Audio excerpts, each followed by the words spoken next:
right, it is 10 o'clock. We're going to go ahead and get started. Has everyone had a chance to review the agenda? It's a book. We're going to be here for a minute. All right, so under governing body, item number 1 is Resolution Cities Week, April 20th through the 25th, 2026, and that's going to be Miss Leanne Wilkins. Good morning, Leanne Wilkins, Deputy City Clerk. This week we are, well, it's not this week, it'll be April 20th through 25th, Cities Week. The city is going to participate. It's sponsored by GMA. Cities Week's an opportunity to remind us that strong cities don't happen by accident.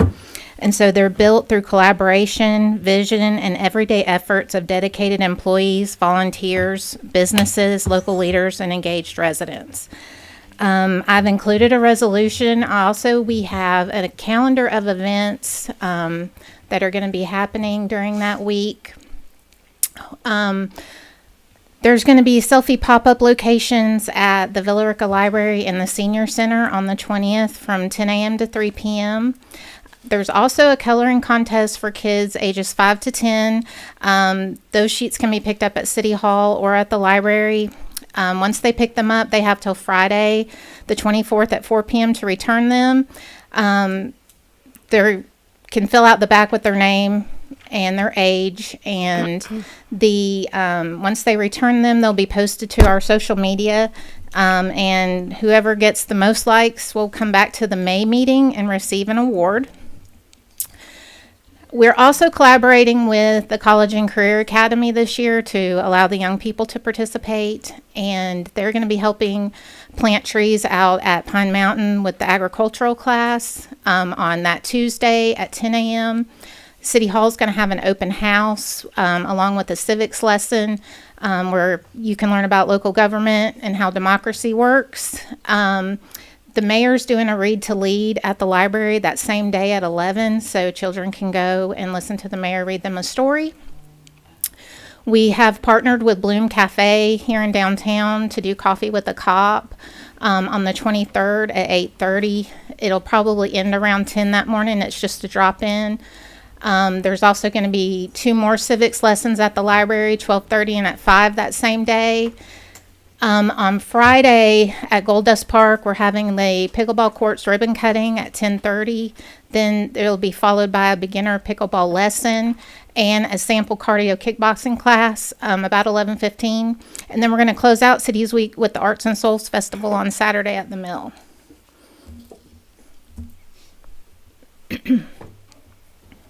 Sounds like a fun-filled event calendar. Mm-hmm. Did anyone have any questions? Anyone opposed to making this consent item number 1? All right. Item number 2 is the resolution of the city, of the City Council of the City of Villa Rica, Georgia, expressing the intent to establish a small business advisory commission. I believe this is Councilman Barr. I will turn it over to you. Thank you, Madam Pro Tem. This resolution is proposed as a new commission, a new idea for the city. What the intent is basically to set up a commission of local business leaders who will come together, sort of similar to the same style and fashion as planning and zoning. But the goal would to be to help shape policies, review any ideas as far as what we could be doing to help improve businesses, not just downtown, but citywide. And so the city, the advisory commission will basically be a commission of, just like I said, local business leaders that will come together once a month or how often that we will set the agenda to meet, but we'll be looking at issues as far as just whatever is impacting our local small businesses here in the city of Villa Rica. So the goal is to basically decide to bring issues or bring any type of policies to the council for consideration or to help our staff improve efficiencies or effectiveness on how we serve and deliver our small business services to small businesses here in the city. I'll take any questions. Did anyone have any questions for Councilman Barr? Anyone opposed to making this consent item number 2? I would just like to say anything that's focusing on small businesses, I greatly appreciate your efforts with all of this. Thank you, Madam Pro Tem. And just as a wrap up, just the idea is really to help, us grow our small businesses here in the city. And eventually, I want to take this, concept into maybe an innovation hub or a small business hub and to a specific department within the city titled as Office of Small Business Affairs. So we really want to, look at how do we serve our small businesses and encourage more small business participation as well as sustainability as well. Try to not only start businesses, but grow and build businesses and keep them sustainable. Thank you. Thank you.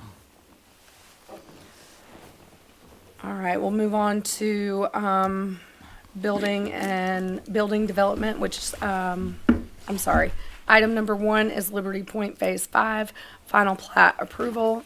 Nick Griffin. Thank you, sir. Just a preparation. Thank you.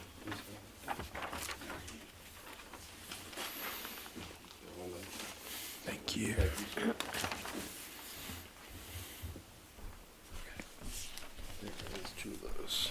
All right.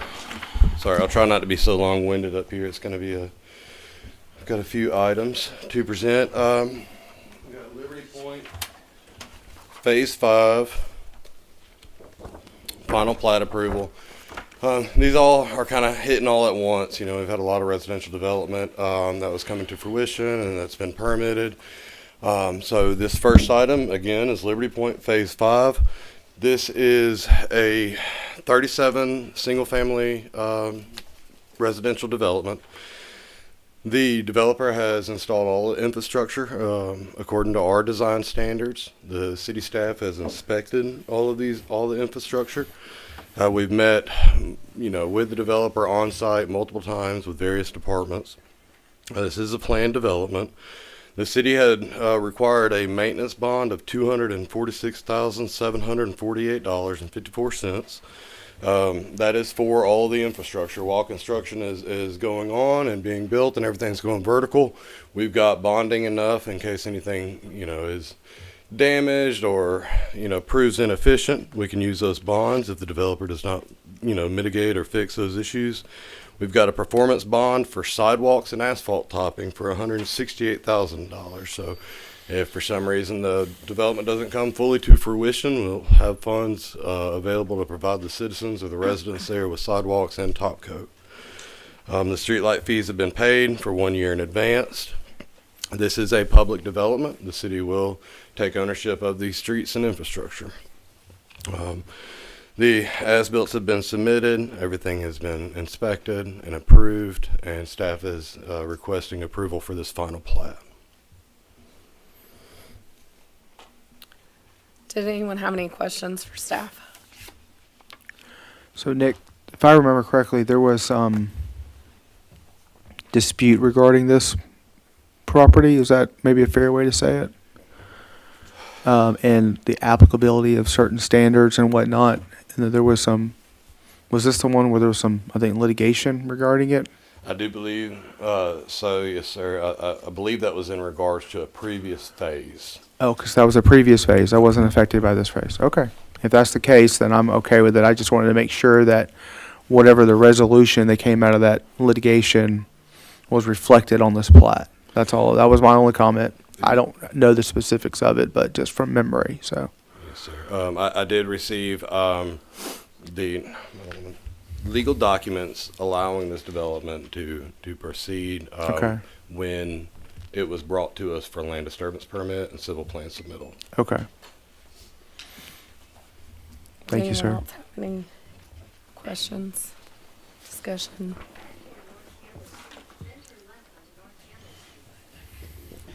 You've arrived. Is anyone opposed to making this consent item number 3? No. Okay.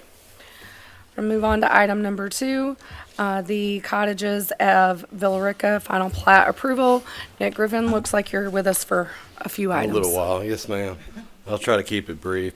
The cottages, I want to speak a little bit about the history of this one. The cottages entered in, or Chapman Communities entered into a development agreement with the city of Villa Rica with the intent to create and build a private community that will remain private in perpetuity. The city will not own the infrastructure or anything related to the development in a private sense, but they did have to build a lift station for the city. It was a major upgrade. That lift station has been built, certified, inspected, approved. It is currently live, and it has taken over the Waterford lift station. That was one of the biggest contingencies in this development, and for the city staff to approve or present this final plat. We wanted to make sure that lift station, they met all of the conditions associated with that development, and they have met those. They have 2 building permits currently under the model home section of our regulation. City staff and all corresponding departments have inspected and met with this developer. It is a 192 unit development. We've got a maintenance bond of $140,000, or $140,063.50. Sorry about that. It's been a morning. So it is a private development. This was kind of a point of discussion with the developer on why they should be required to submit a maintenance bond on infrastructure that they're going to own. And the reason for that is there is the lift station essentially and a utility easement that runs through it. The city wanted to be comfortable and assured that we had some funds in case we have a catastrophic failure within that easement. And, because it's shared, it's would be partially the city's responsibility to come in and make sure anything that's deficient is fixed and mitigated. So we've agreed upon that $140,000. The performance bond, again, was a point of discussion. Why would they need to bond something that's theirs? Well, we wanted to ensure anyone that would be living in that community was guaranteed sidewalks and top coat. And so they submitted a performance bond for that. They've also paid for their street lights to Georgia Power. They've submitted, along with their internal network of sidewalks, they also fronted Highway 78. So in lieu of the sidewalk installation that would ultimately not connect to anything, they've submitted a contribution of $12,240. And staff is recommending the approval of this final plat for recording. Within that final plat, we have all the conditions they've met.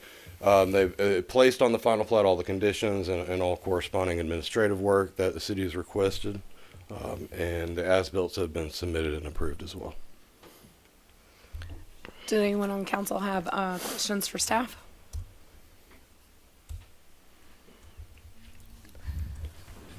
So Nick, I see the 3 conditions from when they came in for the variance, and I know some of them, I know that they have some structures out there, I can't remember what they call that, where they allow them to do a few before final plat. I can't remember what it's called. Model homes. Yeah, model homes, thank Yes. you.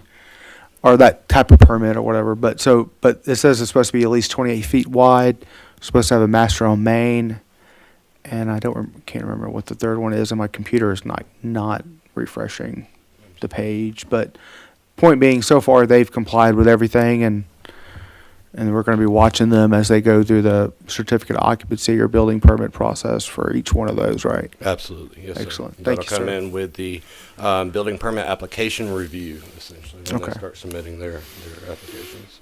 Thank you, sir. Yes, That sir. was all I had. Councilwoman Gante. Thank you, Madam Pro Tem. When is this project going to be completed? I couldn't say. That would be speculation in a sense. They are looking to pull, or they are requesting to pull 9 building permits, which is a cluster of 9 units.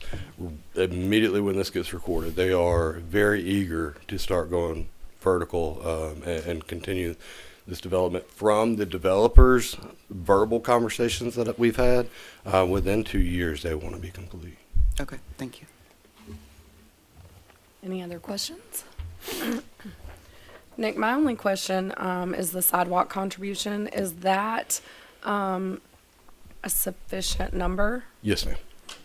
Okay, and they're just contributing that sidewalk money so that, because they're not going to do it in their community, correct? They are doing, no, in addition to the internal network of sidewalks, they had that frontage. We calculated up the linear footage, and they contributed $60 per linear foot for our sidewalks.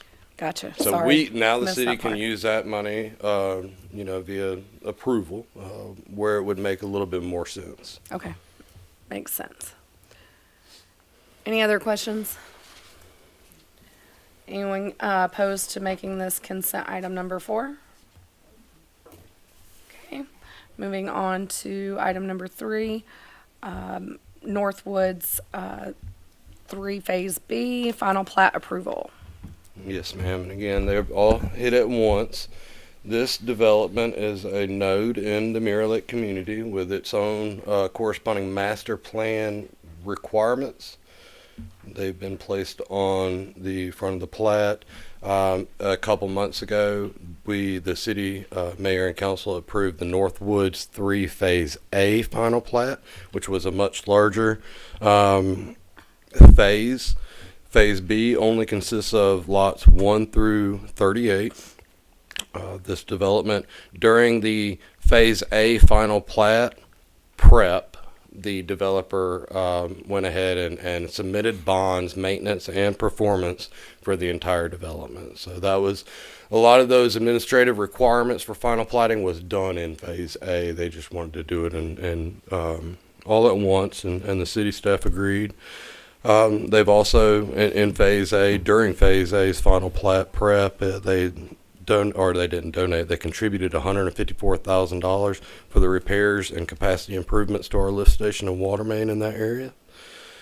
Civil construction has been complete and inspected, and all of the administrative items and field inspections have been complete, and staff is recommending approval for the Northwoods 3 Phase B final plat. Anyone have any questions? I don't have any questions, but I do have a comment, Madam Pro Tem. Just wanted to say thank you for reviewing this. I know it's a project that they were really, desperately trying to get done. So this would help that development over in Mirror Lake, and I greatly appreciate having it on the agenda and moving it forward. Yes, sir. Yes, sir. Thank you for allowing me to present it. And again, just like the cottages, they'll have their own conditions that will be met as far as facade requirements and things like that were originally put in the master plan for Mirror Lake. Thank you. Any other questions or comments? Anyone opposed to making this consent item number 5? All right, Nick. Item number 4, appeal of capacity decision, Peach State Trucking. Yes, ma'am. I'd like to do a really brief presentation on this and request that mayor and council hear this item in depth and on the council meeting schedule next Tuesday at 6 p.m. John Bain will be here. He's currently in training. It'll be a little bit more of a formal presentation, and we'll have the applicant here. The applicant is here right now if you guys would wish to ask questions during this meeting. Again, staff is just recommending and asking or requesting that this be presented at the normal session. Peach State Trucking, as everybody should be aware, has built quite a facility in the city of Villa Rica. They have been CO'd. They've also purchased a smaller building beside that with the intent of making a training center. And again, they can come up and speak on it a little bit more in depth. They have applied per our regulations for water sewer capacity. The building is currently on septic. They submitted to staff a denial for soil conditions to upgrade that septic or replace it with a bigger septic system. So they are requesting appeal on our regulations, and they would like to get that decision overturned, or the denial overturned, to clarify. Councilwoman Conte? To clarify, Nick, what you're saying that staff denied their appeal for the water and sewage capacity? Because We- initially when, I guess this got approved, or I don't even know if it needed to get approved through Peach State because it was commercial zoning, correct? That's correct. Through council, they were able to create what we have now in Ward 5 as Peach State freight. There was a condition, like I guess we're doing everything else with the water capacity situation, where they had to have the septic, and because we are dealing with the water situation with the city, that's why we denied them trying to switch it. I'm trying to understand what you're Yes, saying. ma'am. I'm sorry. I'll try to clarify a little better. When they applied for a building remodel permit, it triggered our process through our regulations. Due to the lack of capacity that we have in our infrastructure, staff had to deny this application for water sewer availability because Right. we do not have any. And they are appealing that denial, On what grounds? lack of capacity. Okay. Thank you. Yes, ma'am. Councilman Monahan? Just for clarification, is this a capacity letter for that big building they just built, or is this for a separate building? This is for a separate building that they And where's it, purchased. I where's it apologize. located at? Uh, Or where's right that to the prop- east of it. It's right adjacent to the main property. But, so it was an Like, existing the- building and they're remodeling it? Yes, but Okay. they were existing on septic. They are requesting to tie into our sewer system. So they purchased like an additional property and they had a building on it and they're remodeling it. That's what prompted this. That is correct. You can see that in the top left. If you would, yeah, absolutely. If we're asking questions. And I'm Steve Ellis, Pro Building. We designed and built the facility for Peach State, and we're representing them. Just a point of clarification, that building it wasn't a separate property. That was part of the original purchase. Okay. So that was a single tract that was 25.8 acres. There was a tenant in that building at the time.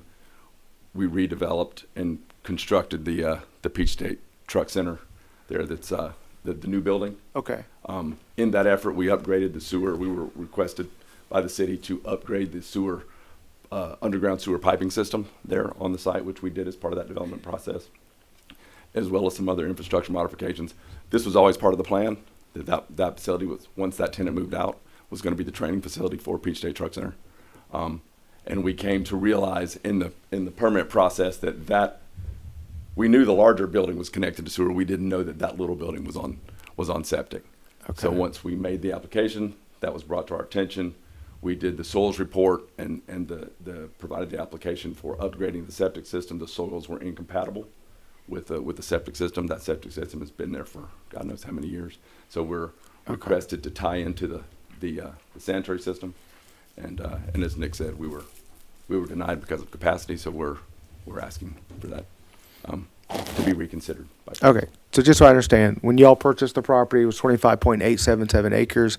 That building was existing on it. You guys did not disturb that building when you built the new building, left it there, and now you need to use it, and you realize that the septic is not sufficient for it, essentially, is what it comes down to. That is correct. It was, Okay. it was always part of the master Sure, plan right. for I that to see be a that. training facility, but we had to wait for the tenant the Okay. existing tenant to All expire. right. Thank you, sir. Thank you.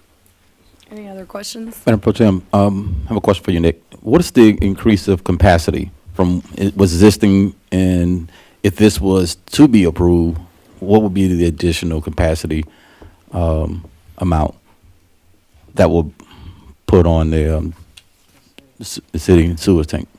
Yeah, give me 1 second. I don't want to speak incorrectly. In their application, it does have an average use and a peak usage, which is 3 times the average, and that's measured in gallons. Give me 1 second.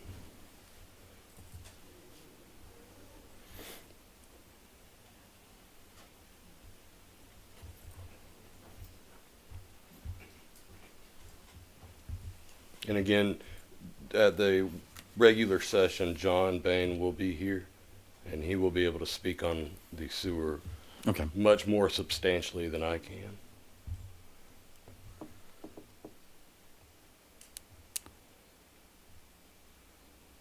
And I thank you for looking this up as well. Yes, I sir. know it's just kind of on the spot. I think what triggered my question was hearing the fact that it was in the original plan, but not as a part of maybe the development at the time, but it was there. Sure. And since it was there, I'm just curious to see how much more of an impact it would make, if it would really make a difference.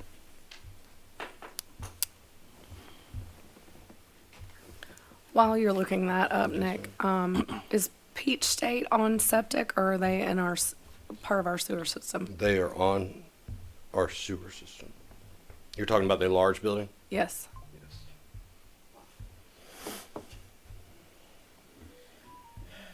Do you know your application? All right. Would it be okay if I email that to you? Oh, yeah, Or absolutely, yeah. Give me yeah. a few minutes and I can come back up here at the Thank end you. of the meeting and let you know.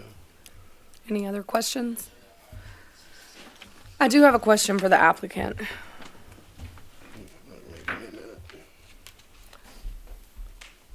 Sorry, I should have asked when you were up here to No begin worries. with. So this second building is on septic, That is correct. and they're two separate buildings, They're two separate buildings on a single tract of land. right? And so when this was approved, and I'm sorry this was before my time, but when it was approved, Peach State did not exist. That is a building that you all That is built. correct, yes. From the ground up. That is correct. Yeah, that site did not have, the only building on that site originally was the building we're discussing currently. Okay, The small and so building. I understand that Peach State is tied into the sewer system. When you purchased this property, you mentioned that you were not aware that the existing building was on septic already. That is correct. Okay, how did that slip through the cracks? Because if I'm purchasing a house, I'm going to ask, one of the very first questions I'm going to ask is this a septic or if this is sewer? Because that's going to determine how I move forward in the future or how that's going to impact my household bills with my water and sewer being in one bill. So how did it slip through the cracks of not knowing that this was on septic? I wasn't personally involved in the purchase of the property, so the sewer was there. We redeveloped the larger portion of the property, and the sewer system was in place, and we just made the assumption, obviously erroneous assumption, that it was attached to the sewer system. Assumptions are never a good thing. That's true. And you're aware of the water and sewer capacity issues that we have within our city, correct? We are. Okay. Well, it came to our attention in this process. We'll say that. Okay. So a lot of the things that are, everything's put on hold right now. And so for me, this is probably a not now, possibly in the future, but right now, this sets precedents across the board. If we start approving now with making exceptions with one, we're setting that precedence that, yes, we're at capacity, but we're going to make an exception for one. And then the next one comes in and says, well, why can't you make an exception for me too? Honestly, I hate that it slipped through the cracks for you, but that's where the due diligence comes into play when you're purchasing a property. And again, not a no, but just not right now for me. But I will wait to hear Mr. Bain's presentation on this before making a final decision. But that's just where I'm at right now. Okay. Well, one point of clarification: the current septic system has failed and is not functioning as well. And once we did the geotech report, the soils test to try to upgrade the septic system, it's non-compatible with the septic system. So that building is left non-functioning without the ability to tie into the sewer system. So then you would need to upgrade the septic system. Well, the report that we got from the geotechnical analysis that we submitted to the city said that the soils are not compatible with the septic system. They don't have the right perk rate. They don't have enough percolation to accommodate the septic system. But the city currently does not have capacity. Correct. So do you see where the issue is? I do. This our position is to represent the city and what's best for the city. Your position is to represent what's best for your business. But you're coming to us for approval here. We just approved a business rezoning right across the street from you where they are required to have septic. So, I mean, again, I feel like there are options here. Okay. But that's an opinion, and I will reserve the rest of We appreciate that. the rest of it Yeah. until after Mr. Bain's presentation. One, go ahead. Councilwoman. Not ample space in your existing building to do your training center. Not in the format not in the format that this is training. I guess the answer is no. Not in the format that this facility is intended. And I will say, just a final thing, in the development of the new Peach State building, as part of our development, we replaced all of those sewer lines going to that lift station as part of that project. So that was an investment from Peach State into the city that was done as part of that project. So I understand. And again, we value the investment that your company has made within our city. But we also have to look out for what's best for the city of Villa Rica. And right now, if we have capacity issues, then we have capacity issues. We can't pour into what we don't have. understood. Any other questions or comments? Is everyone okay with waiting or putting this into next week? All right. Thank you. Item number 5, development update. Nick Griffin, you're back. I'm back. Yes, ma'am. Again, I'll try to make it fairly brief. I'll close that real quick. I think everybody's kind of accustomed to these development updates. It's where I kind of alter this spreadsheet just about every time I come to present to try to cater to certain requests and things like that. I'm going to just dive right in. Perfect. I really apologize about that. About last week, I kind of threw Tracy out there. But that was actually my fault. With it being a living document, I'm changing this format to go to our water sewer format, and it gets a little clustered there. So we've got a lot of residential status changes. As you guys know, y'all just approved 3 final plats. We've got Connors Landing, building construction is underway. And essentially that's all that this is going to say. And the residential status changes is they're going vertical. Way 16 has 19 active units. They have 96 active units. Woods 2, along with North, applying for building permits, like I said. Family portion of that development presented, and hopefully it'll be a cluster of about 4 development. The multifamily, I believe, is this field inspections for all the infrastructure, those performance bond and do the work or engage with projects. Tanner to Rica, the adjacent property, which is Highway 101, the drive entrance on 101, picked out a general contractor. They can start their expansion. They are close. They met the adjacent sidewalks. They did a really great job on Rockmart Road and Highway 101.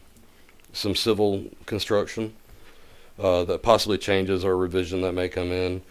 Toronto Baking, they're working on their wastewater treatment facility, and this is like a really small, it's like a pre-treatment facility essentially for their waste. They're required to build this for their expansion. Their building itself is near completion. Wastewater project is underway.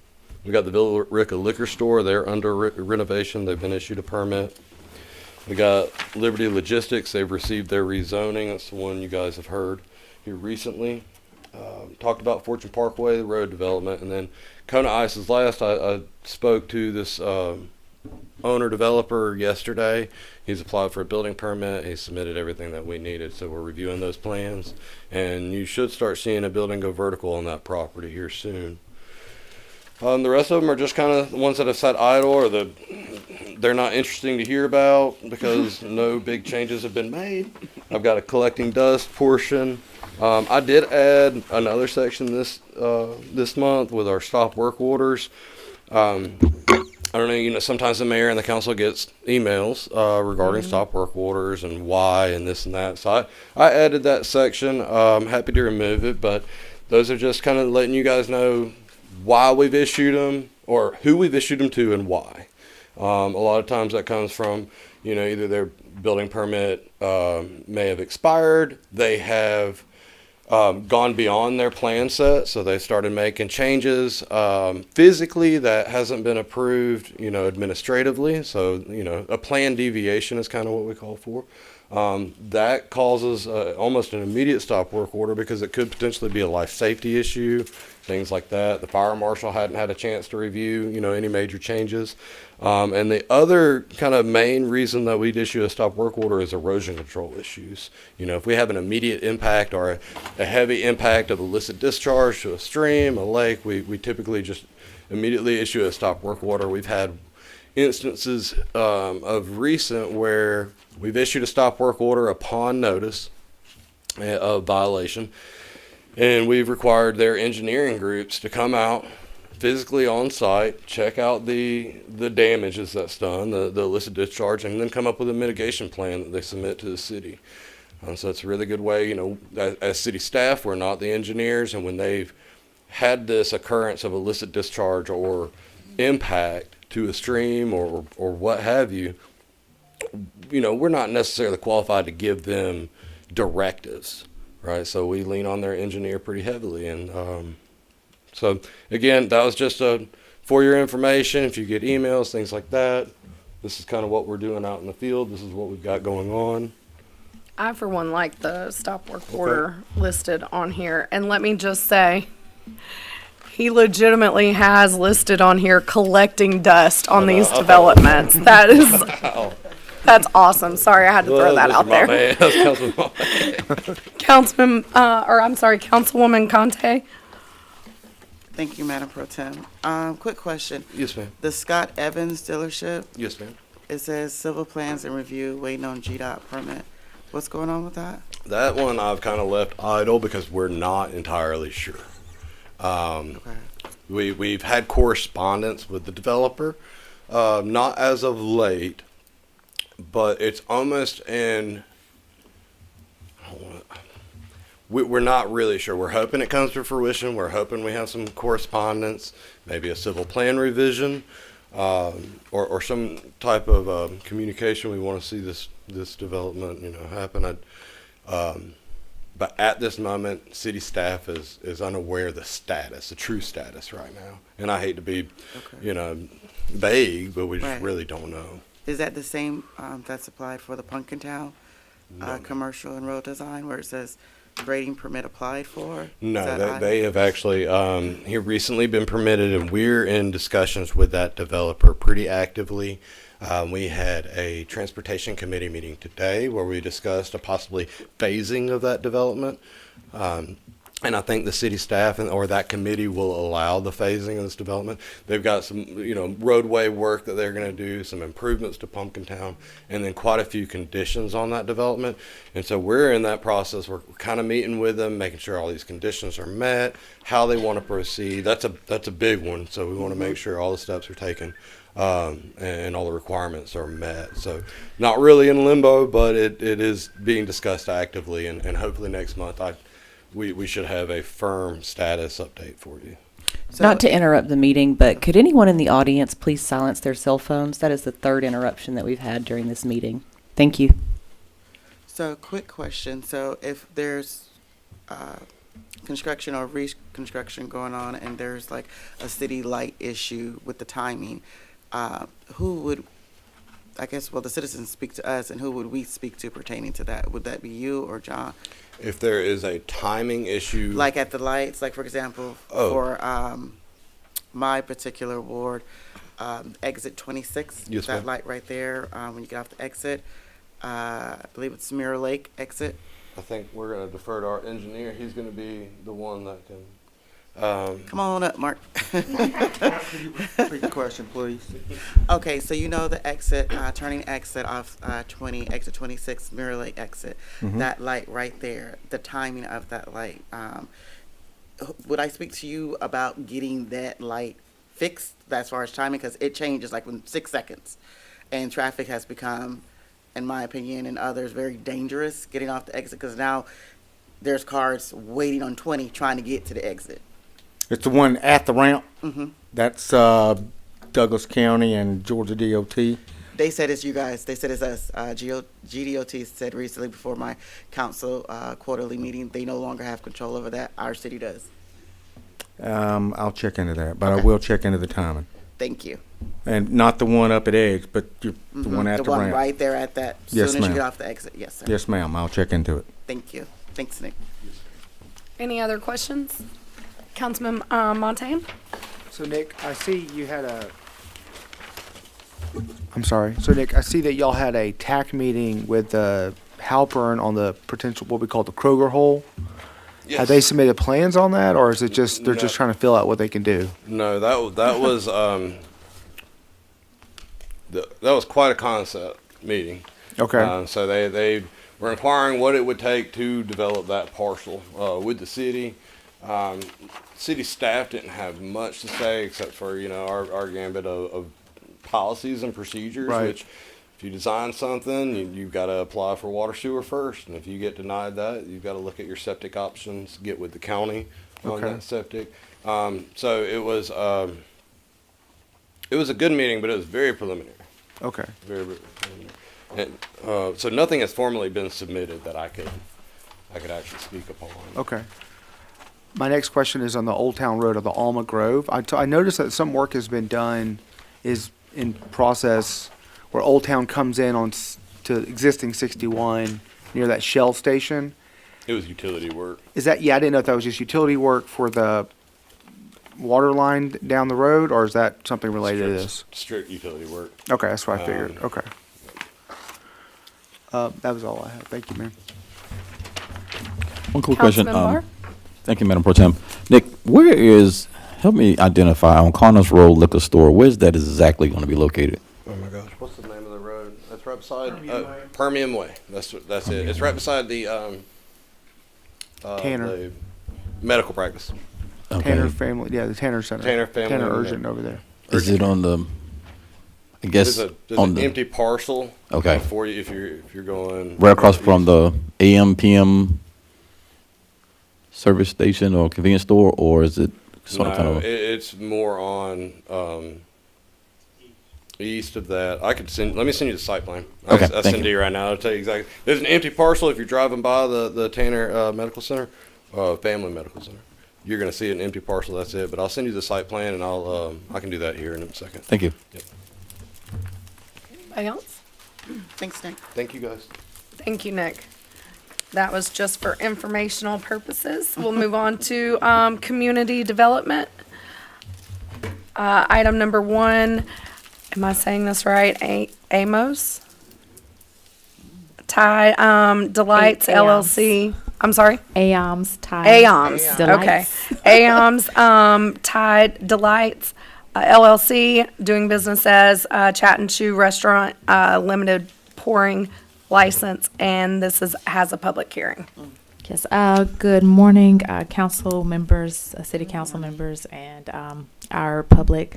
So yes, my name is Rica Carter. I'm the Director of Community Economic Development, and this particular request is for a pouring license for alcohol sales at the current Chat and Chew downtown Villa Rica. The code requires that all new alcohol licenses require city council approval before we can move forward with their process. So they are bringing it before you today. Questions? Okay. All right, so this item has that public hearing. So item number 2, rezoning request of Apex Nexus Investments to rezone the subject property from agricultural residential to commercial low density C1. The property is located at 974 Dallas Highway, corrected, within land lot 208 of District 2, also known as parcels number V0 4-013-0002 and is located within Carroll County, Georgia, Ward 3. The total property size is approximately 1.56 acres. And this item also has a public hearing. Ms. Brecca Carter. Yes, good morning again. So this rezoning is for agricultural to C1. The applicant is looking to bring in a gas station with tanks, with gasoline units, with a canopy, and also to have a commercial retail center also on the property. We've worked with the applicant on making sure that they are submitting that in a way that makes sure that they meet all landscaping requirements. They have to meet sidewalk requirements, what have you. However, based on the use as it being a gas station versus a lower intensity use like a small retail or something like that, that's compatible with the uses in the area, staff has recommended denial of this request. It went to the Planning and Zoning Commission. They tabled it. It came back with a new site plan, and the Planning and Zoning Commission made no recommendation that had a second. So they recommended for denial, it failed. Recommended for approval, it failed as well. And they're bringing this before you guys with no recommendation, but with staff's recommendation of denial. So they were just at a standstill, planning and zoning? Yes. They only yes. had 4 members. They had 4 members So and they no couldn't break their tiebreaker. tie. Oh, okay. It was a tie. And they couldn't. Yes. Got it. They couldn't come to a consensus on it. Any questions for staff? Oh, sorry, Councilman Montan. Thank you. Okay, so I'm just, when I looked at this and I received a phone call or two about it, I felt like we approved this already. And so I went back and I looked at the minutes from May 9th, 2023. And this is what it says, and this is a little confusing to me. So Councilman Carter moved to deny the rezoning request from Amin Damani for rezoning from AG to C1. The result is adopted. Councilman Carter made the motion. Councilwoman McPherson seconded. In favor of the motion was myself, Councilman Marchman, and Councilman Carter. But then Councilman McPherson, who made the second, was opposed to the motion along with Councilwoman McCoy. And so I'm a little confused because you don't very often see someone making a second and then opposing the motion. It happens. I mean, sometimes people make seconds just to have the vote. I mean, procedurally, you could do that. But I guess I'm a little confused about what was adopted there. I did try to look through try to find the video. I could not find the video in the moment I had. So I'm just going to ask, can staff kind of research this and view the video and figure out what happened at that meeting? We can. Okay. Our records reflect from the planning side is that it was denied. Okay. There were some issues with the applicant not providing interparcel connectivity, and then the fact also that the use as proposed as a gas station was more of a regional use versus a low intensity Right. use, which is what the code calls for. Okay. Currently, there's a Dollar General to the east, to the west, to the north, and to the east is agricultural property. There's a single family home that's directly east of this property. It's right where the 2 roundabouts are located on Dallas Highway. Right. Okay. So there are a lot of things that are making it challenging for this use to go in that particular on that particular lot.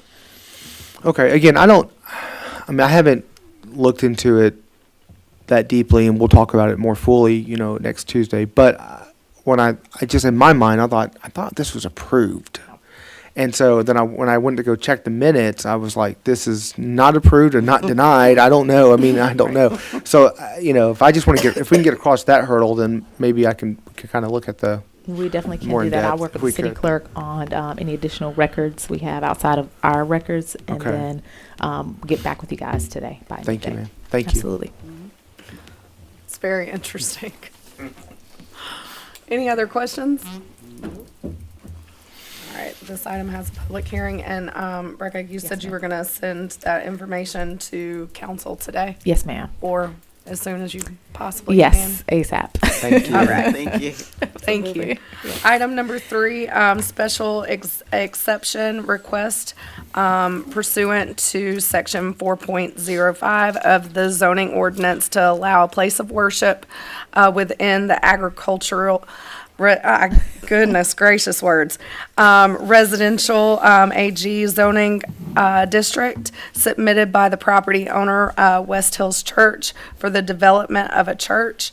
The subject property consists of approximately 22.45 acres and is located on Carrollton Villarica Highway, land lot 99, District 6, parcel number V07014015, Ward 2, Carroll County, Georgia, and this item also has a public hearing. Ms. Brecca Carter. Yes, ma'am. So this is for a special exception, which is required for any type of place of worship or any civic or event type of use in the city. It requires this special exception, and due to what the applicant has proposed, we've recommended approval as it does meet the requirements of the code. They would have access from Carrollton, Villarica Parkway through a portion through the Dollar General where the Goodwill is located. They're looking to expand. They're currently in the city on Liberty Road, and they're looking to expand their operations in a phased process, even though they are ultimately looking at 3 buildings that encompass 41,000 square feet. They are looking to start small just to accommodate for their current growing congregation. Questions? Comments? None? All right, this item will come back for a public hearing. Item number 4, stream buffer variance request for Village Walk townhomes for land development activity within the required stream buffer impervious area in accordance with the City of Villarica Stream Buffer Protection Ordinance. The request applies to lots 21 through 28 of the Village Walk Townhome subdivision located on Village Lane, Villarica. Oh, wait, it goes on. It goes on. Georgia within land lots 161 and 162 of the 6th District, Carroll County, Georgia, Ward 5. And this also has a public hearing. Ms. Brecca Carter. Yes, so this particular stream buffer variance is for Village Walk townhomes. There are 8 lots that are affected by the 25-foot buffer, and subsequently the additional 50 feet. When this, we'll pause for the train. When this particular project was final platted or approved by the city council, there was only a 25-foot buffer requirement per the state. No one gets away from that unless they engage the Army Corps of Engineers. But since that time, since they were not building at the time, since that time, the city imposed an additional 50-foot of stream buffer requirements in our ordinance. This is really just a housekeeping measure. Staff doesn't see any issue, and they will be keeping that property undisturbed, which means it has to stay pervious with grass or some type of sod, what have you, on the property to account for the 915 square feet they're encroaching upon. Okay. Questions, comments? Yes, ma'am. Councilwoman Conte? One day is not gonna be my ward. Morning, Brica. Good morning. Okay, so just help me understand this. I'm very familiar with this townhome area. You're saying lots 161 and 162. They're obviously, or correct me if I'm wrong, are they vacant or are there residents there? They are building currently, so they can't build this section until they actually have this buffer variance for this portion of the townhome community. So the other townhomes they can go through the process. I'm not sure where they are in the stage of development. Mm-hmm. I might defer to Nick on that.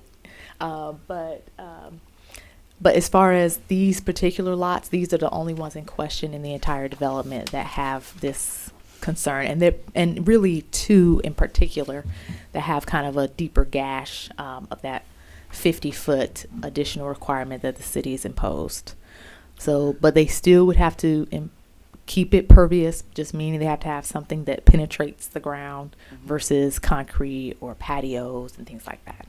Is that going to affect any of the citizens inadvertently there that's residing or moving into that area? It should not, because they'll have that pervious surface and they'll have that either some trees or some type of landscaping there that should keep that erosion from continuing, because that's really the whole idea with the floodplains and the streams, is to ensure that any water, any runover of that rising creek doesn't rush into another property because of that impervious surface, like that patio or what have you, some similar to that. Okay. Thank you. Yes, ma'am.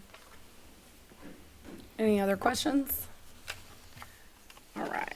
That item also has that public hearing. Item number 5, an ordinance by the mayor and city council of the city of Villa Rica, Georgia, to adopt and amend Appendix A, Development Regulations 300, General Design Regulations 302, Street Design Criteria 304, 10 sidewalks to replace and repeal ordinance O-6-2021, and all conflicting ordinances.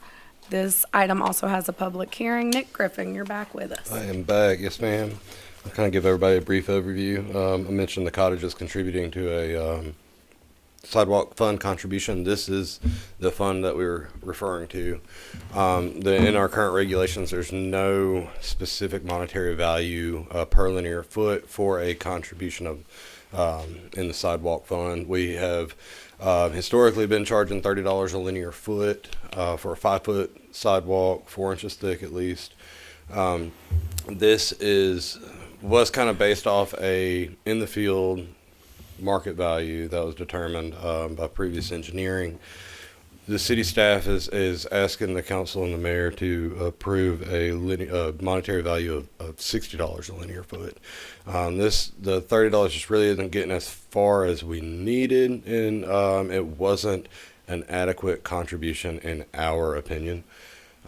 There's quite a few things that you can run into when you're trying to plan sidewalks, whether it be right-of-way acquisitions, utility relocations, just different things that could happen and occur, and it also would cover a 2-year maintenance period. So we feel that $60 a linear foot is adequate. Now the city, I would kind of speak for everybody. Per our meetings that we've had, we want sidewalks everywhere. I don't want anybody to think that we were just taking this money, not using it. These are for specific parcels that will only be approved by the city manager or his or her designee. So this, comes before a TAC committee, and if it's an isolated parcel, on the outskirts, there's no connectivity, it's right by the highway where you really wouldn't want a sidewalk, we're going to review and determine if contribution is acceptable or not. And if it is, it should be $60 a linear foot, which would cover, like I said, all those items that you may run into when trying to plan and construct sidewalks. Any questions, comments, concerns? All right, this item has that public hearing, so you'll be back Yes, ma'am. Thank you. next Tuesday. All right, well, we're going to move on to information technology.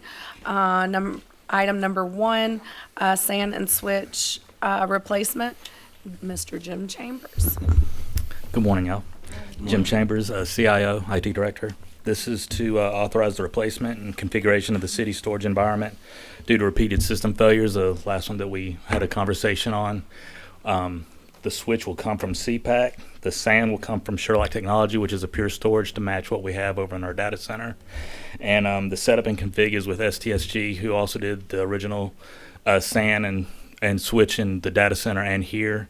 And you have to use a pure storage certified person, which he also is. And the cost is $104,288 and shouldn't exceed that. Any questions from council? and 70% gets to come out of the technology fund since we use at least utilize that much of this for PD. Okay, so my question is the technology fund. Can you go into what exactly is that money typically used for? That might be more of an ET question. It's it can be used anything, I believe, for PD related. It's a fee that is collected, I believe, with their fines.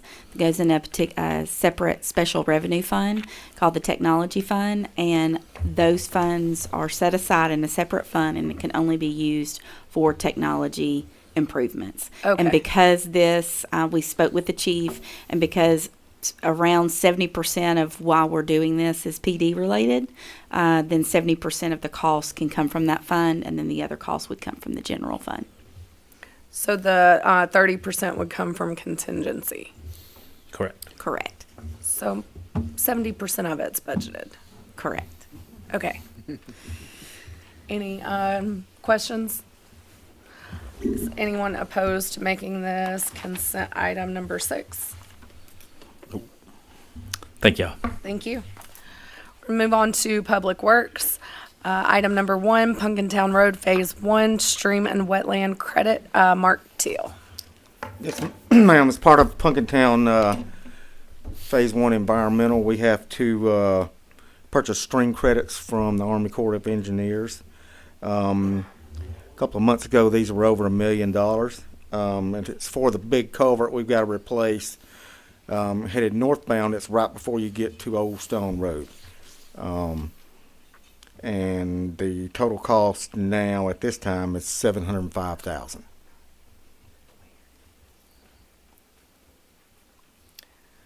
Any questions? Seeing there is none. Anyone opposed to making this consent item number 7? Just so I understand, from our Transportation Committee meeting this morning, I'm sorry, Mayor Pro Tem. No, Just you're kind of good. started talking because it's all flowing in my head all at once. Some of this may relate to what legal is going to discuss later on in this. Is that fair, Mark? Yes. Everybody's nodding indirectly. their head except for you because you're Indirectly, pondering yes. indirectly. I would just like to wait on this until we kind of talk about what legal is going to talk about, That's fair. if we could. All right, so we will leave this off of consent, and it will come back to us on Tuesday for action. Perfect. Thank you. Item number 2, Downtown Streetscape Task Order number 2, Keckenwood LCI Engineering Study. Mark Teal. Yes, as part of the downtown streetscape, we finished phase 1, which is the concept, and they did some preliminary engineering, but just very little. Most of it was concept and going through GDOT's PDP process. This is for task order number 2, which includes preliminary engineering, the full phase, environmental, utility coordination, traffic engineering. Estimated cost is $456,871. The grant reimburses 80/20, so we get reimbursed 80% and we pay 20. If you'll notice, there is no right-of-way included in here because there's no right-of-way acquisition required.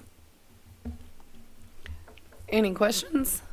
And when this grant was approved for the 20% match, we went ahead at that time when it was approved a couple of years ago and moved the 20% match for the entire project, task order 1, 2, and 3, and maybe more, into a separate fund. So that 20% match Has already been has already been budgeted, which is why Yes. it's saying yes on the budgeted item. Any questions? Anyone opposed to making this consent item number 7? Okay. Item number 3, apply for local road assistance administration funds, LRA. Mark Teal. Yes, ma'am. So this money's coming straight from Georgia DOT. It's based on a formula. Normally it's used on population. So our amount to be received would be $278,135.06. So we're asking for approval to apply for the grant. Our intent at this time is to use it on downtown sidewalks, not where the streetscape project is, but the surrounding areas. And we're looking at adding some other options as well. Crosswalks. I noticed some striping that needed to be done today while I'm on the way over here after the transportation committee meeting. So we'll look at all that too and get it closer to the 278,000 with our application. Is that the amount that, okay. I'm sorry, I'm gonna, Councilwoman, Conte? Thank you, Madam Pro Tem. Good morning, Mark. You said that we're getting $278,135.06 from GDOT provided funds, correct? Yes, ma'am. So There is no match. There's no match. Gotcha. Okay. Thank you for that clarification. And then my other question is, that amount of money has already been allocated for the city on where you want that to go? It was discussed in the transportation committee meeting to use it on sidewalks downtown. Okay. When are we going to discuss using money like this sort to assist the rest of the city in different wards for what we may need for our constituents? So we're working, we have an entire list. We have a bigger list. It's not just downtown. Okay. So what I was tasked to do today, and Jennifer, you can correct me if I'm wrong, but so to incorporate all the funds so we get up to the 278,000. Right now my cost estimate's 213,000. So we have a total list you'll see in your packet on the last page of this document. It includes the sidewalks downtown. So what I'm going to do is split these out. You've got downtown, then you've got other sidewalks we're looking at. But any other improvements that you see or your constituents see, Yes. please we let need us some know. Sidewalks. Yes, please let us know, and we'll work on getting that accomplished. Okay. So get with you and Jennifer on that. Yes, ma'am. Gotcha. Thank you. Yeah, you can send us an email. We talked at the Transportation Committee about the need of sidewalks and subdivisions. And because of the sidewalk fund, we've have,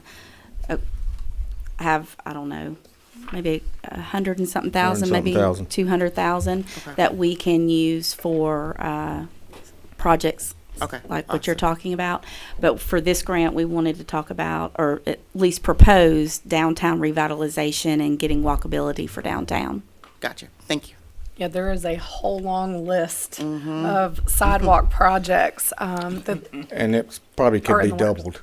Oh, I'm sure. Yeah. I'm sure. So just add it onto the list. Right. Councilwoman. Yes, you send me those locations, I will add it to the list on the back Absolutely. page. You know, 'cause on Clegg Street where they came off 78 and got right there and then they stopped and didn't go finish. So that's one that needs to be finished. Yes, ma'am. I believe that one was on that list too, wasn't it? Yeah, it was on the list. Yes, and it was part of the Anderson Cleghorn project Yep. as well. Okay. So it's already on the list. We got a wish list of sidewalks. Okay. It's been so long. Okay. Thank you. Any other questions, concerns? All right. Anyone opposed to making this consent item number 8? Where am I at? Thank you, Mark. Thank you. All right, we're going to move on to finance. Item number 1, FY 26 budget amendments number 101 through 138. Miss Amanda Long. Amanda Long, Interim Finance Director. So this is budget amendments, line items 101 through 104. You approved last month to add the flashing beacons at the school. So this is the budget amendment for that.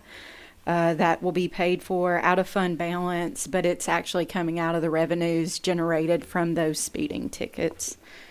Line 105 and 106 is the $30,000 from contingency for the Juneteenth celebration. Line items 107 through 128 is for the new position created for community development and economic development. So those line items take care of that. And then line items 129 through 138 are the budget amendments to budget for the stuff that Jim just presented for the sand switch and setup configuration. Any questions? Anyone opposed to making this consent item number 9?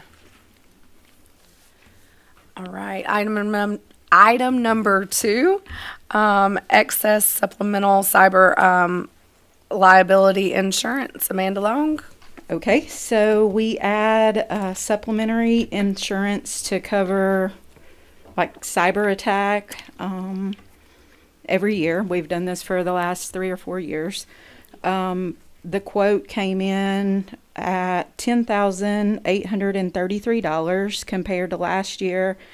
That was $14,040. So we had a significant decrease. I reached out to the carrier to ask why, and they said that is due in part to how competitive the market has gotten, and then also the upgrades that the city has made to combat cyber crime.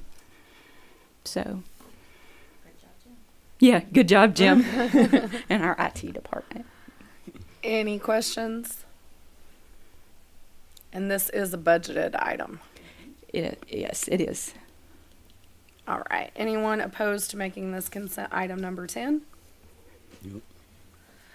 All right. Item number 3, renewal with GERMA for property and liability insurance. Okay, so our property and liability insurance came in 9% higher than last year. So we're looking at $447,651 compared to $410,202 last year.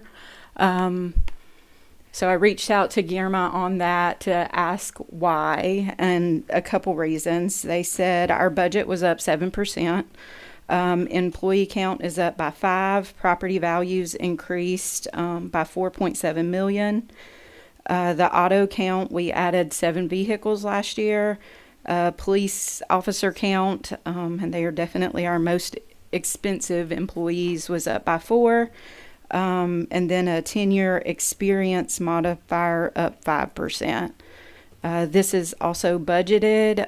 We budgeted for actually almost perfectly on this with a 9% increase. So I was going to say, because we always take into account. Yes, we always plan for things to go up, and we did really well on this one. We don't always do this well, so.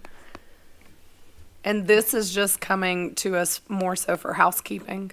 Yeah, we always bring insurance renewals to you before we tell them to go ahead, so. Okay, well, I was just wondering because of the price increase, and we'd already budgeted for that. So really, it is kind of housekeeping. It's just approving the renewal. Got it. Any questions? Anyone opposed to making this consent item number 11? All right, thank you, Amanda. All right, we're going to move on to legal. Item number 1, Old Stone Road Residential LLC agreement. That is Nicole Smith. Once again, I have perfect timing, and I just put a mint in my mouth, so I apologize. I think that we have a couple of options in front of us. My current preference is that we suspend the agenda and we go ahead and go into executive session to discuss all of our legal things prior to making these legal presentations. An alternative is that we could hold items 1 and 2 until after the executive session. It's really, I will defer to the council's wishes. Are we able to discuss item 3, 4, and 5? But we need to hold on to 1 and 2, but are 3, 4, and 5 pertaining to executive session as well? So we could go ahead and just move on to item number 3. Mhm. Okay. And then save 1 and 2 for after executive. Correct. Got it? I really wish I hadn't put this mint in my mouth. I'm so sorry. So item number 3, we are amending a prior resolution, R72-2024, accepting Park Ridge Drive as a public street. When the city accepted this street, the description wasn't 100% accurate. So what we have on file that we accepted doesn't actually reflect what we meant to accept. A survey is currently being conducted, but you can see the changes that we would like to make to the resolution. They're in red. I can let Teresa talk about it a little bit more if. So on this item, whenever Park Ridge Drive was accepted, the only attachment that described what was the street was a highlighted portion of the tax assessor's map, which is an aerial. And as time has gone on, Public Works has been very confused about what is the definite distance that was accepted and what are we to maintain. So the attorney's office looked at it. They added the little blue add-on of that is also included, and then alerted us to the fact that throughout the years this tenured properties development has covenants. They had done easements on utilities and some other things with different properties that are along the way, and so we had a full title search done. With that title search, we have now sent all of that to the surveyor so that they can do a full survey, so that the city will have a plat outlining everything that is actually ours. We do have a full legal description at this point based off of the title search, but that there would be something a little more descriptive as far as a plat of survey to show what you accepted.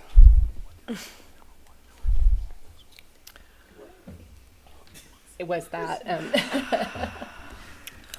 Basically, when we took the road, we didn't have a clear representation of what we took. And so this is an opportunity for us to provide some clarity to our staff and make sure that we're keeping up what is actually our responsibility and not investing our time, money, and energy in things that don't actually belong to us. So. Okay, that sounds like a way better explanation than we just agreed to something that we shouldn't have agreed to. No. I like that explanation much better. We did good things. We just want to make sure that it's more clearly defined. But we didn't take the land. It was given to us. Yes. Right. Just a clarification. So are we legally bound for the extra stuff that we've taken upon ourselves? The extra part that you're saying that we shouldn't have been responsible for? Well, no, there isn't really anything that we shouldn't have necessarily been responsible for. It's more, there's a ton of easements and utility easements and all these other things that are included, so we just have to be mindful of those things and respectful of them. But all of this was given to us as part of a development agreement, so Okay. we don't have any extra liability associated with it. We just need to make sure that we're taking care of what actually belongs to us. Okay. The amount of all of that was sent to the survey. This is up to council. The resolution agreeing to It has come to our attention to participate in that settlement agreement passed, and there's also an additional any remaining litigation under. Any questions? Attorney Smith, can I understand it? They're like substantial distributor opioid addiction, and it was being sort of gathered together and filed class action of these municipalities and counties across. So these are 6 of those remnant, and county has to opt in. Going to work out better for litigation all over again because we're so far into this settlement. Was there a loss to the city? which is a reason why we in terms of loss of life Actively. in the community. All cities yeah. systematically had to combat recovery protocols. You know, we often are involved in drug court, anything like that that we've contributed to is a loss that the city has experienced. And I don't think that we've gone to the trouble of itemizing it because there are other people Okay. that have itemized it on our behalf. Okay, and that's what, yeah. Thank you. Any other questions? Anyone opposed to making this consent item number 13? All right. Item number 5, resolution to affirm the resolution to amend, good gracious. Removal of the city managers. As a mouthful, and I apologize. Citizens may not be aware, but in March at our regular session to our local delegation, unfortunately due to a clerical error at the local delegation level. That being said, what is before us today is an opportunity that page and everyone is Okay. Here. On our behalf and this state's behalf is impact you want us to adopt the on pertaining to the state at the Dome. wants, and I think level there are certain boxes that have to. Couple of questions to make sure those boxes were checked or the procedure down in Tifton were questioned. It gets signed by the governor and we move forward. Questions is, I understand what you're saying that it is hypothetically, and I hope this does not happen. Let's say we do agree yet again to the throwing anybody on the bus. I'm just asking a question that I don't agree to that anymore. I've had a change of heart or whatever the case may be. Let me answer your question in two parts. The first part, I would encourage this to, and then the second part, while there is a political factor that would come in as written, this resolution, moving forward. That being said, it will be much harder to not operate accordingly on any party's behalf. Mm-hmm. So that is not the most assurance that I could provide you, but it is the best assurance that I could provide you. We are, and I think I mentioned this to Mayor Pro Tem, you know, we have to play the cards that we've been dealt, and these are what we've got in our hand, so we're just going to play them to the best of our ability. And I think that we will move forward in a positive manner, but this is the best hope we've got to make sure that that happens. Okay, and I appreciate your honesty on that. And the second part of my question is, you're saying that this will come back up once state is back in legislation again, which you said 2027? Mm-hmm. So what's the stop clerical error or whatever the case may be next time of this charter that tentatively, and it's hanging on by a thread, to be honest with you, because on both sides there are council and mayor that don't agree with some stuff, which makes it seem like it's fair, because if everybody got issues with it, that means somewhere in the middle of this sausage it was a miracle we got this done, which is why I'm on pins and needles on, oh my God, it didn't get approved. Right. So my question is, in 2027, when state legislation is back in session, what can we do on the local city side to make sure, or at least be in the know, so we can move whatever way to encourage them to approve this time, that it doesn't get lost in translation again on the clerical side or whatever have you, because this is impertinent, for the city. Because now in our mind, we were thinking, okay, we're getting ready to focus on a permanent city manager. And I may just be speaking for myself, but I know I'm not. When I say, and I'm looking at the rest of the agenda, everything's on pause with me right now, moving for the city manager until we get this locked in. Like, this is up, and it's so important. This is up and pertinent to get this done and solidified with the governor's, John Hancock, if you will, so we can move forward and say, yes, now we're comfortable holistically, unanimously, as city council and mayor, to work on looking at these consultants to get a permanent city manager to do the work and the business of the people. That's, at the end of the day, we're all here to serve. So I'm frustrated, to say the least, as you know, Nicole, that, I was truly excited that we're getting this done and it's getting approved and yay. Now we're going to be looking at, potential consultants. I know we got, two of them that we've been presented from the mayor to look at. Now I'm very reluctant to look at anything until I know definitively this is done. Right. Not on a hope and a prayer and a good spirit of goodwill. And that's great. We just got done with Good Friday and Easter. He has risen again. I agree with all of that. But we are humans. And humans are not perfect. Change your mind. As you say, we're all politicians. The wave may change for a specific politician, and he or she may change their mind.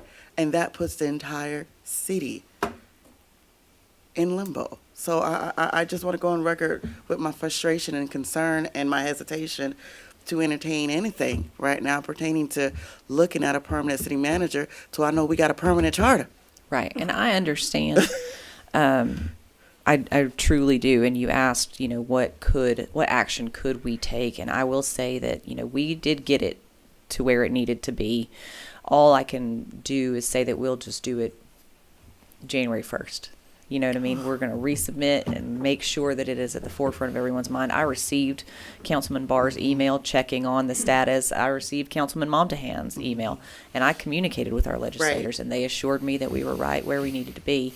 And unfortunately, that was mistaken. And I mean, we did what we could do, and that's all we can do. I do know that, once the clock turns for 2027, that'll be the first email that I send, making sure that it's where it needs to go. Representative Howard and I were frantically emailing publishers to make sure we got this published before the deadline. They were working for us. Yeah, I know. He did reach out to me. So, and we did. We got it right under the deadline for publication in a timely fashion. So we worked and we tried to make it happen, and it didn't. So all we can do moving forward is making sure that we're as timely as we possibly can be. That being said, I understand your hesitancy to operate under the charter as written. When the clock turns over, and if we have a city manager, all I can say is that we can carefully contract to make sure that it, fits within the guidelines that the council is looking for it to fit within. And, that charter, once amended, will govern. So right now you're asking council, wrap it up in a bowl for me one more time. Right now you're asking council to do what exactly with what we know right now? Well, with what we know right now, I'm asking council to wait and make sure that we have this conversation and these public affirmations with the mayor present, so that it is once again all 6 of you that are agreeing to this.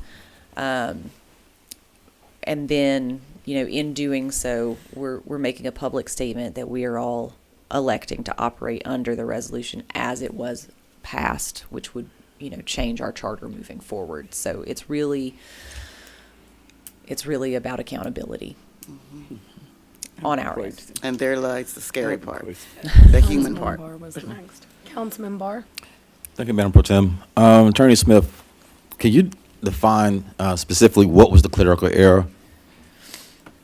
I can. So I think we all received a phone call from Representative Howard, who, when I got the phone call, I got a little weepy, but he valiantly fell on the sword and, took the blame upon himself. He had been actively working to get this in front of the governor, to make sure there were no holes anywhere.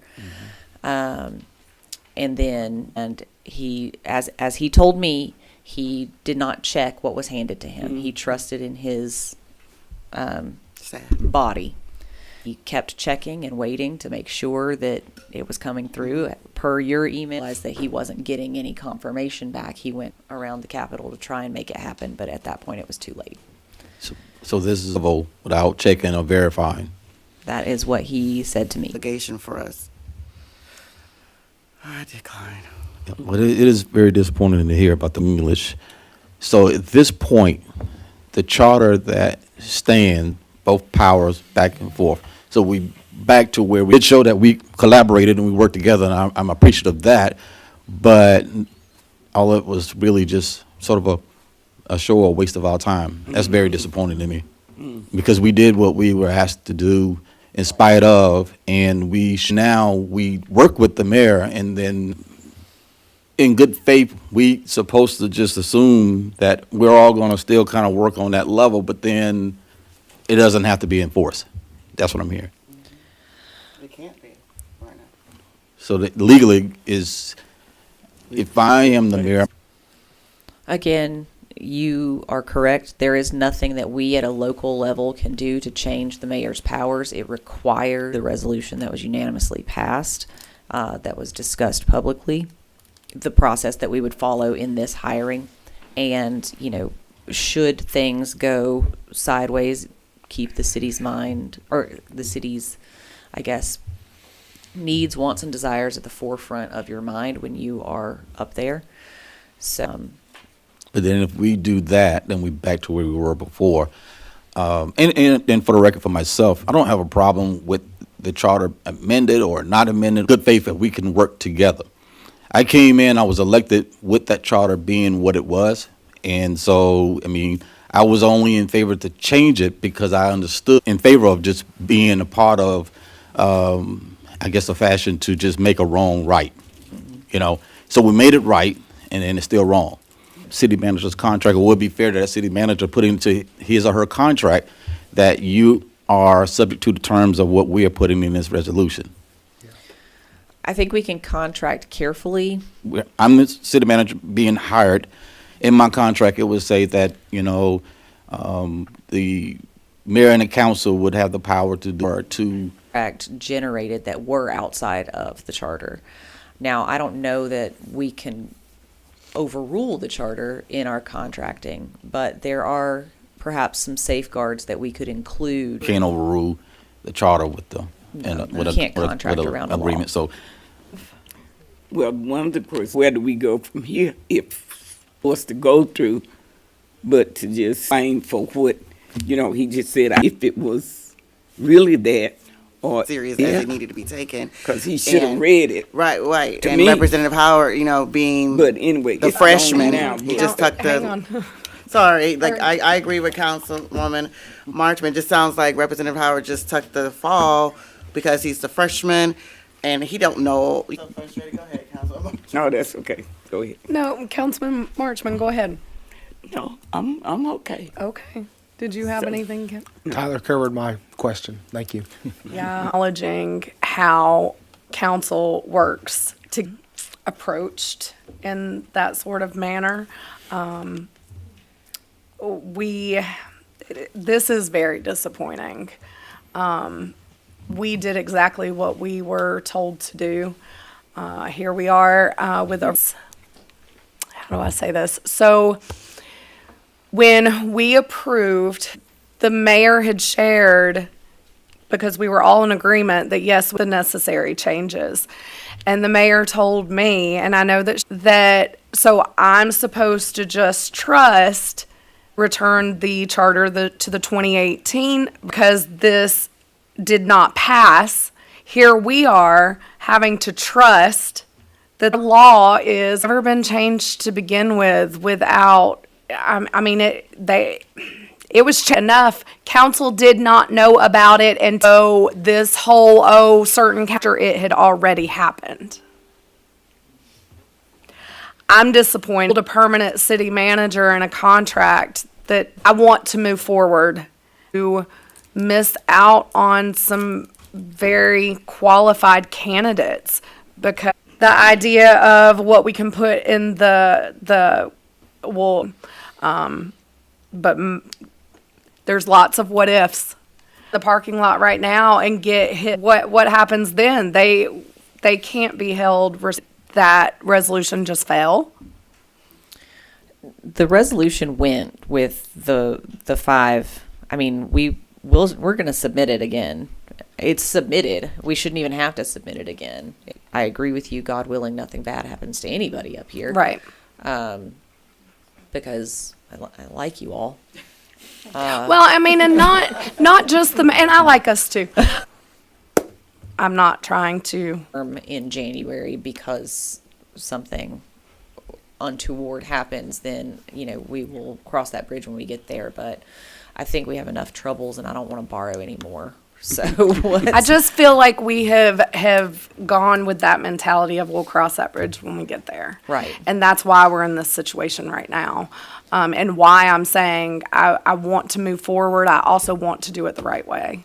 And I know that the rest of the council does too, which is why this is so disappointing. it is. I think we're all collectively wish things had happened a little differently. So. Yeah. I would say for me, Madam Pro Tem, I just want to clarify that, first of all, I want to say I hope that the citizens and the city of Villa Rica be forgiven on me when I make a clerical error, if I do. So that's what it feels like that I'm being asked to do on behalf of someone else. So I think that's unfair to me. And I also think that this whole thing is just an insult of my intelligence, because I know better. I know how the state works. And I just feel like, for me, I deal with facts. And the fact is, this is where the charter is. If that's what it is, let's just make let's move forward with what it is. I'm not even in favor of passing a resolution to do any of this stuff, because it doesn't matter. If the current charter, I think in 2018 or whatever year that was, stands, then I'm okay with just saying, okay, mayor has that higher and firepower. Then, like what we're talking about right now, we're just basically we don't know. But one thing we do know is that the charter stands as this. Then we make the decision. Have any leg to stand on. I think that's kind of my point. Mm-hmm. In all of that too, was that if it doesn't really have a leg to stand on, then why are we passing a resolution to a resolution? Mm-hmm. Because neither resolutions have any standing. Mm-hmm. And that's how I feel. Yeah. If I may, I'm sorry, Matthew, I'm sorry. real quick. Go ahead. Attorney Smith, not to insult you as well. I know you're trying to find a solution to Yes. this, but I'm just saying that for me, it just seems it's just a waste of the citizens who elected me in their seats' time to go down that path. And if the resolution or the charter is this, I know what it is, then I can make my decisions, based on that. Sorry, Matthew. Oh, you're fine. No, I'm sorry. I was the one that interjected. I apologize. I was just going to say, listen, I agree with everything y'all are saying. I'm 100%. However, I do see some merit in signing this resolution on a resolution, because we have it in writing that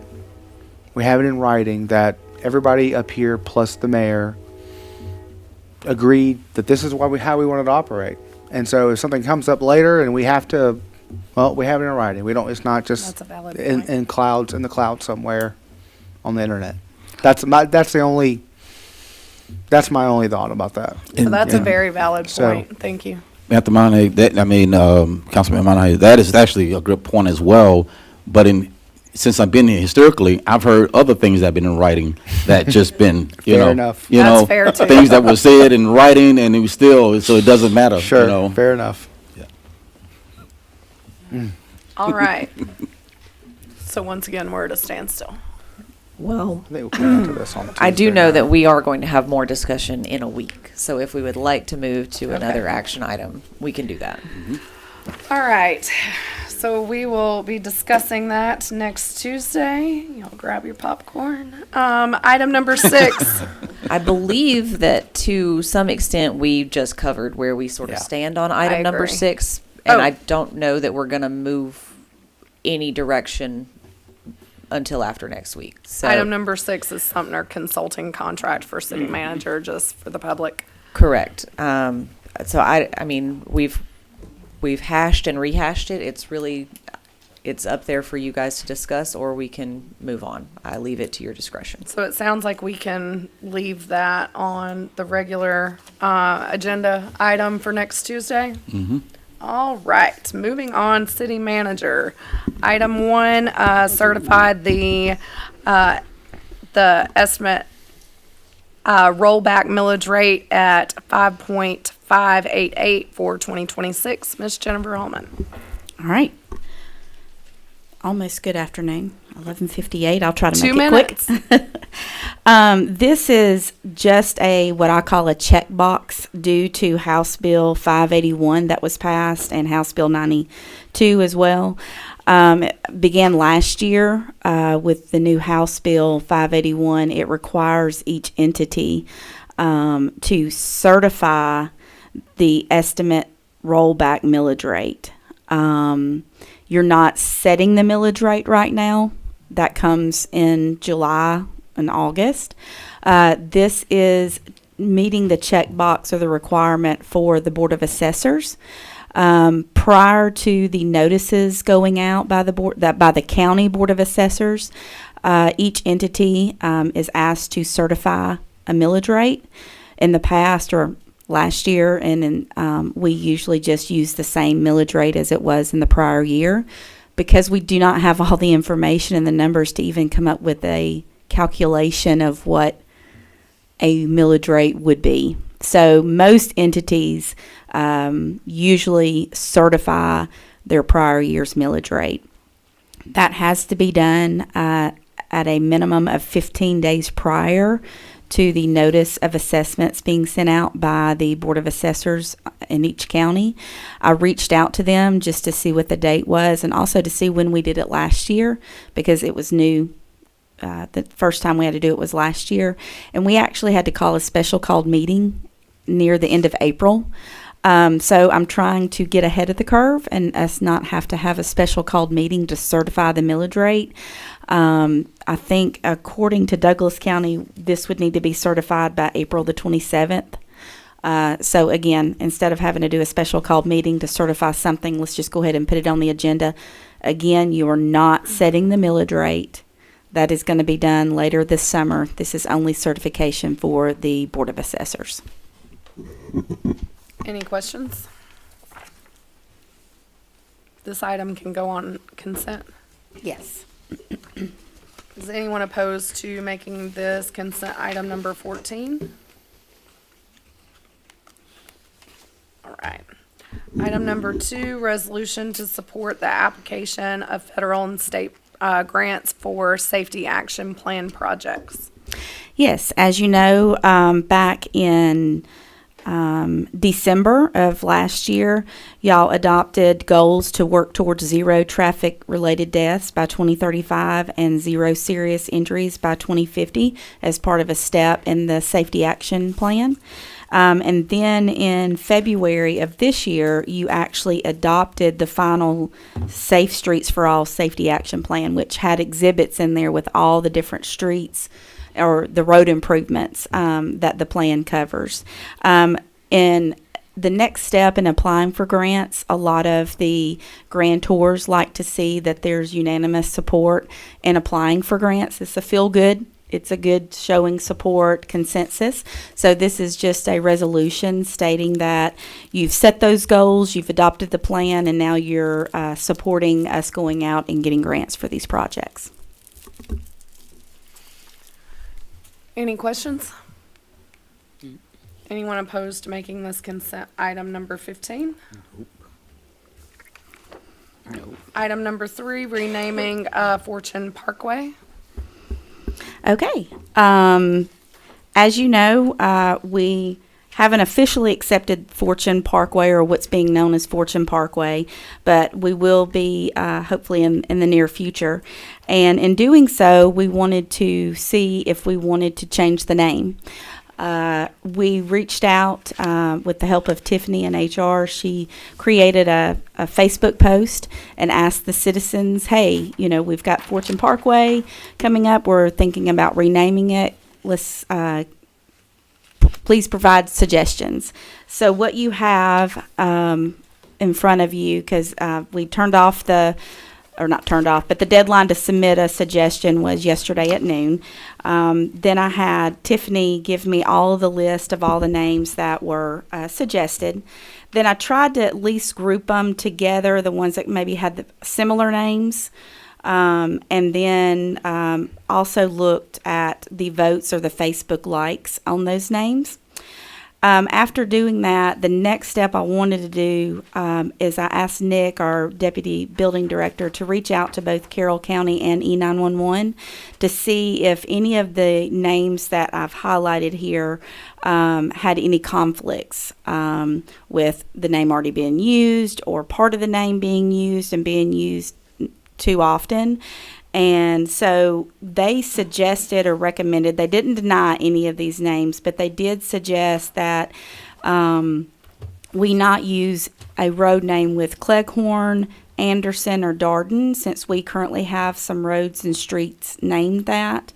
And they also recommended that we not use a road name with the word heritage in it, because Fairfield uses it 3 times, and since they share our zip code, they said it could clutter up the E911 dispatching. So that's why those are in gray, is just they were ranked higher on the Facebook and likes, but it could be a conflict. Again, they were not saying they would deny it, but they were just giving us the suggestions. So you can see in just kind of put them together, the Conley Marchman Parkway and Conley Parkway. Then we had the City of Gold Parkway, Golden or Gold City Parkway, Golden Way Parkway, Robbie Bishop Parkway, and then we did have a few of the Darden, Cleghorn, and Anderson, as well as 3 for Heritage. Then you see the names listed below. Those, again, were suggestions, but they had 1 to 2, maybe 3 or 4 votes. So I guess we're up for discussion. The next idea is that we could take maybe the top 3 to 5, depending on what y'all wanted to do, and also start a new poll with the citizens. Give them until like noon on Monday to vote on the top 3 to 5, and then I can present the results to y'all next Tuesday evening. That's a suggestion. It's totally up to y'all what y'all would like to do.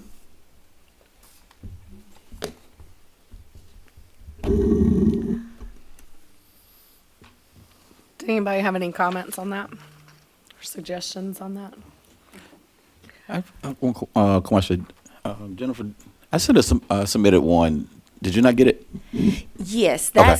this one is Fortune Parkway. We already have the Villa Rica Parkway. Oh, okay. Okay. So this one would be for the Fortune Parkway. Okay. Yes, I sir. just want to make sure. Thank you.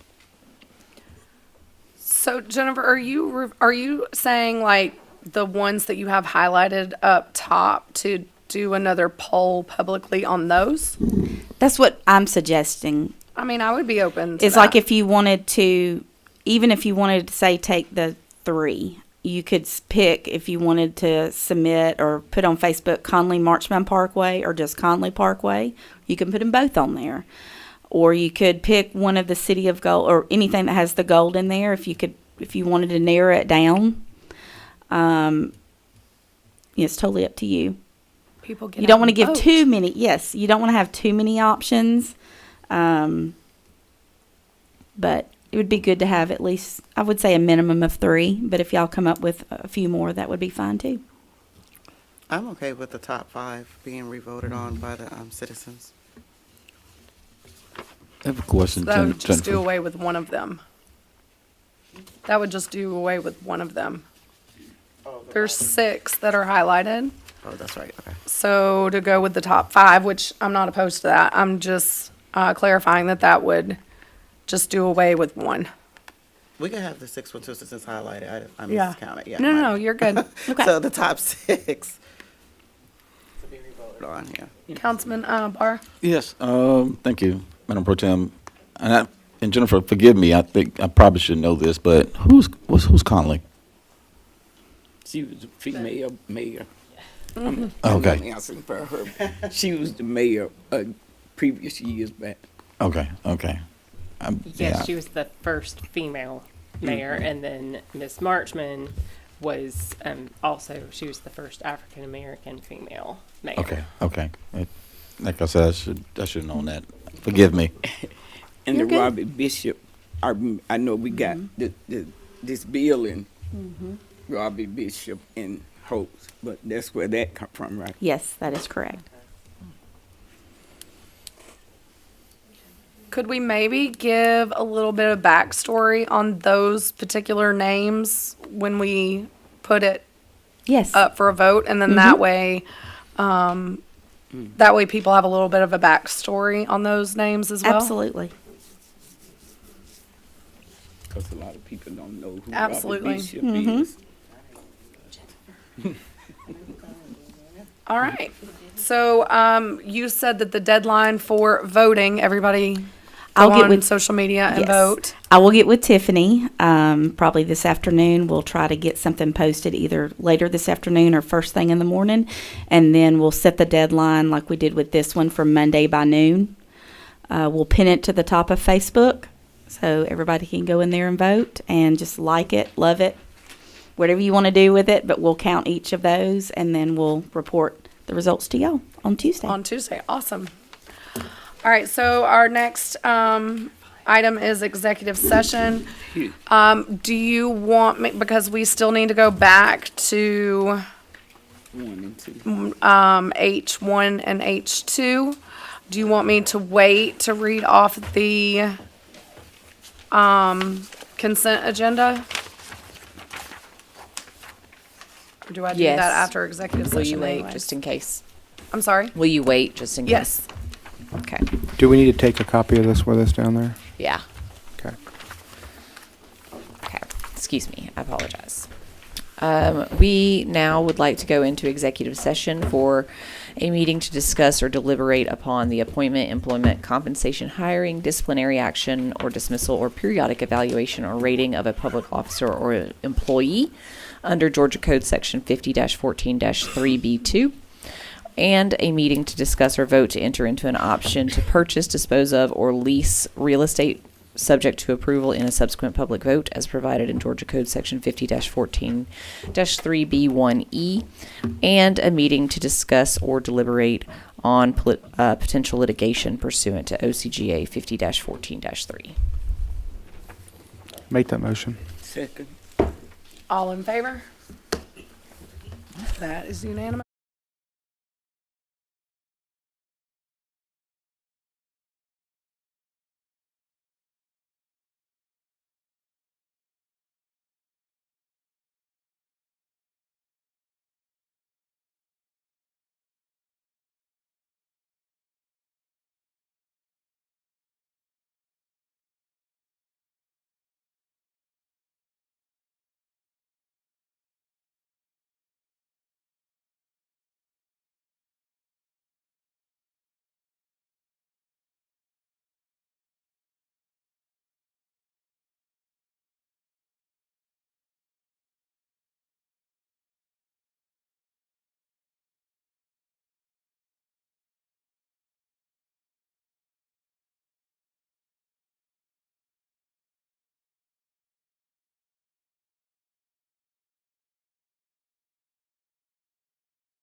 And return from executive session. Do I have a motion? So moved. And a second? Oh, second. All in favor? That is unanimous. Oh, I got you. You're good. Nicole, Attorney Nicole Smith, I'm gonna, refer back to you on executive session. Thank you. Apologies. I just have to fill out this little form while we do it before I forget. So, we had a meeting in executive session to discuss or deliberate upon the appointment, employment, compensation, hiring, disciplinary action, or dismissal of a public officer or employee as provided in Georgia Code Section 50-14-3, as well as a meeting to discuss or vote on an option to purchase, dispose of, or lease real estate, subject to approval in a subsequent public vote, and a meeting to discuss or deliberate on potential litigation pursuant to OCGA 50-14-3. No action was taken as this was a work session, but we are now able to move back up in the agenda to discuss a couple of items that we had skipped. So if I could direct your attention under Section H to number 1. This is the Old Stone Road Residential Agreement Addendum. I have presented you all with a copy of this agreement addendum, and to briefly summarize for the public, this addendum is to expound upon what was included in the original development agreement for the properties at Old Stone, and specifically call out the portions that are relative to the multifamily portion of that development. An additional item is that there is some money that is still owed for the construction of Fortune Parkway, and in lieu of paying that money, which is $575,000 approximately, we would instead authorize inline the developer to no longer be responsible for the construction of the intersection at Old Stone Road and Mark, what's the other road? Punkintown. Thank you. I think that encapsulates everything. Were there any further questions or discussion on that item? Is anyone opposed to making this consent item number 16? No. All right. And then we were going to move back up to That'd be F1. F1. Yes, It's earlier. Go ahead. Punkintown Road Phase 1 stream and wetland credits. So earlier in the meeting, Mark Teal presented that there were certain stream and wetland credits that would need to be purchased for $705,000. These are environmental fees that are necessary for the construction of Punkintown Road. All right. And were there any questions or further discussion on that? Anyone opposed to making this consent item number 17? All right. That will go on consent. I have one more item, if you guys are ready for me. Yep. So if you will look at H2, this is the resolution for road dedication and acceptance of Fortune Parkway as a public street. I believe that the construction is done and they have the bonds necessary to finalize everything on this. We just received the right-of-way deed and plat from them. So while this will probably not need to go on to consent, I think that, it will be ready for you all to hear next week. And I can let Nick talk briefly if you need to hear anything else from staff on this item. Anybody? Any questions for staff? No? I think everybody's asleep. All right, well, it sounds like that's it. Nicole, did we go over the items, all of the items that we needed to go back to? Yes, we hit everything. All right. If there's no further discussion, then I will review the consent agenda, and y'all bear with me because there are, 17 items on here. All right. Consent item number 1, resolution, Cities Week, April 20th to 25th, 2026. Consent number 2, resolution of the City Council of the City of Villa Rica, Georgia, expressing the intent to establish a Small Business Advisory Commission. Consent 3, Liberty Point Phase 5, final plat approval. Consent 4, the cottages of Villa Rica, final plat approval. Consent 5, North Woods 3, Phase B, final plat approval. Consent 6, sand and switch replacement. Consent 7, downtown streetscape task order number 2, Keckenwood LCI engineering study. Consent 8, apply for local road assistant administration funds, LRA. Consent 9, FY 26 budget amendments number 101 through 138. Consent 10, excess supplemental cyber liability insurance. Consent 11, renewal with GERMA for property and liability insurance. Consent number 12, amending resolution R-72-2024, accepting Park Ridge Drive as a public street. Consent 13, resolution agreeing to participate in national settlements concerning the national prescription opioid litigation. Consent 14, certify the estimate rollback millage rate at 5.588 for 2026. Consent number 15, resolution to support the application of federal and state grants for safety action plan projects. Consent number 16, Old Stone Road Residential LLC agreement, and consent number 17 is Punkintown Road Phase 1 stream and wetland credits. Whew. Does everyone agree with that consent list? All right. I know technically